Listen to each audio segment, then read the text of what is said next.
تو सोचिए, अगर मशरिक़ वुस्ता में एक मुकम्मल जंग छिड़ जाए तो क्या होगा। ये एक ऐसा मंजरनामा है जो रोंगटे खड़े कर देता है। और आज हम इसी फर्जी लेकिन खौफनाक सूरत हाल का जायजा लेंगे, जो कि असल में कुछ तज्जियों और सोर्स मटेरियल पर मबनी है। ठीक है, तो इस पूरे मामले को समझने के लिए हम इसे 5 हिस्सों में देखेंगे। सबसे पहले एक ज़ाती कहानी, बिल्कुल इस अफरा तफरी के बीच से। फिर देखेंगे कि खलीज में जंग कैसे भड़क उठती है। उसके बाद उसके असरात पूरी दुनिया पर कैसे पड़ते हैं। और फिर ये सवाल कि भाई हम यहाँ तक पहुँचे कैसे। और आखिर में सबसे बड़ा सवाल, क्या तारीख खुद को दोहरा रही है। जरा एक लम्हे की नहीं सोचिए, कोई छुट्टियों पर है, सब कुछ ठीक है, और फिर अचानक जंग शुरू हो जाती है। ये कहानी किसी फौजी कमांडर या सियासतदान की नहीं है, नहीं, ये एक आम इंसान की कहानी है जो सारी तबाही के ऐन मरकज में फंस गया था। तो कहानी कुछ यूं है कि कल सुबह तक वो अपने खानदान के साथ दुबई में थे, बिल्कुल नॉर्मल, और उनका होटल ठीक उस सड़क के पार था जहां एक धमाका देखा गया। बस एक लम्हे में सब कुछ बदल गया। और फिर जो एक आम सी सुबह थी, वो देखते ही देखते खौफ और अफरा तफरी में बदल गई। एयरपोर्ट खाली करा लिए गए, सारी फ्लाइट्स कैंसिल, बुर्ज खलीफा के ऊपर ड्रोन्स को रोका जा रहा है, बुर्ज अरब पर मिसाइल का मलबा आ गिरा है। मतलब पूरे शहर में जैसे कयामत का समा था। तो ये जो ज़ाती सतह पर अफरा तफरी शुरू हुई थी, ये चंद ही घंटों में एक बड़ी इलाकाई जंग की आग में कैसे बदल गई। एक ऐसी आग जिसने, आप देखेंगे, सब कुछ अपनी लपेट में ले लिया। तो इस हमले को एक नाम दिया गया ऑपरेशन एपिक फ्यूरी। ये अमेरिका और इजराइल की तरफ से ईरान पर एक भरपूर फौजी हमला था, और हुकाम के मुताबिक इसका मकसद सिर्फ चंद दिनों के अंदर ईरान की पूरी मिसाइल इंडस्ट्री को तबाह करना था। और हालात बिगड़ने में आप यकीन करें बिल्कुल देर नहीं लगी। पहले ही दिन अमेरिका और इसराइल ने पूरे ईरान में हमले शुरू कर दिए। इसी दिन यह खबर भी कंफर्म हो गई कि ईरानी सुप्रीम लीडर आयतुल्लाह खामेनी एक हमले में मारे गए हैं।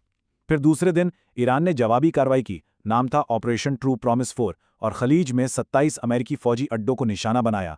और यहीं बात खत्म नहीं हुई, ये आग फिर यूएई, कतर, बहरीन और कुवैत के शहरी इलाकों तक भी जा पहुंची। और इस हमले के पीछे सोच क्या थी, इसका अंदाजा डोनाल्ड ट्रंप के इस बयान से होता है। वो कहते हैं, वो लोग जो सारे फैसले करते हैं, इनमें से ज्यादातर अब नहीं रहे। मतलब साफ था, हदफ सिर्फ फौजी ठिकाने नहीं थे, बल्कि ईरान की पूरी लीडरशिप थी। आप जानते हैं, जब एक इलाके में जंग लगती है ना, तो उसकी लहरें पूरी दुनिया तक पहुंचती हैं। तो अब देखते हैं कि इस जंग के इंसानी और मौशी नताइज कितने तबाहकुन थे। और सबसे पहले बात करते हैं इंसानी कीमत की। ये जंग सिर्फ फौजियों के बीच नहीं थी। खलीजी ममालिक में रहने और काम करने वाले 1 करोड़ से ज्यादा हिंदुस्तानी, वो सब इस आग के बीचों बीच फंस गए। उनका क्या होगा, किसी को नहीं मालूम था। और फिर वो खबर आती है जिसका हमेशा सबसे ज्यादा डर होता है। जंग की असल कीमत मासूमों को चुकानी पड़ती है। ईरान के शहर मिन्नाब में लड़कियों के एक प्राइमरी स्कूल पर दिन के वक्त बमबारी की गई, और उसमें कम से कम 100 बच्चियां मारी गईं। और शहरी हलाकतों की इन खबरों के बीच इसराइल के ऑफिशियल गवर्नमेंट अकाउंट से एक ट्वीट आती है जिसमें लिखा था, इसराइल को अपने दिफा का हक हासिल है। तो ये था सरकारी जवाब इन हमलों के बाद। तो ये तो इंसानी नुकसान की बात हुई। अब आते हैं माशी असरात पर, जो हर किसी की जेब पर पड़ते हैं। देखिए, आब नाए हुर्मुस, यहां से हिंदुस्तान का 50% से ज्यादा तेल आता है। इसके बंद होने का मतलब सीधा सीधा था, सप्लाई रुक जाएगी, तेल की कीमतें आसमान पर पहुंच जाएंगी, और पूरे मुल्क में महंगाई का एक तूफान आ जाएगा।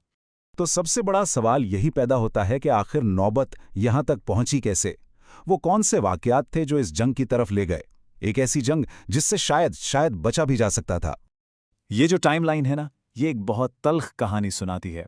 देखें, दिसंबर 2025 में ईरान की मईशत बैठ गई, जिसके बाद तारीख के सबसे बड़े मुजाहरे हुए। जनवरी 2026 में हुकूमत ने क्रैकडाउन किया, जिसमें अंदाज़न 30,000 मुजाहिरीन मारे गए।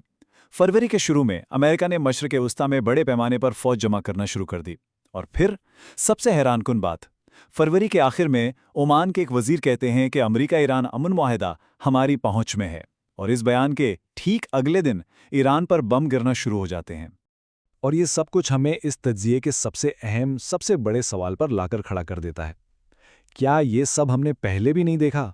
क्या तारीख एक बार फिर खुद को दोहरा रही है? जरा जंग के जवाब पर गौर करें। ये सुनकर ऐसा लगता है जैसे हम माजी में चले गए हों। याद है 2003 में इराक पर हमला? कहा गया था कि मकसद सद्दाम हुसैन जैसे डिक्टेटर को हटाना है और इराक़ी अवाम के लिए अमन और जमहूरियत लाना है। और अब 2026 में ईरान के लिए क्या कहा जा रहा है? एक शरीर, बुनियाद परस्त आमिरियत को हटाना है।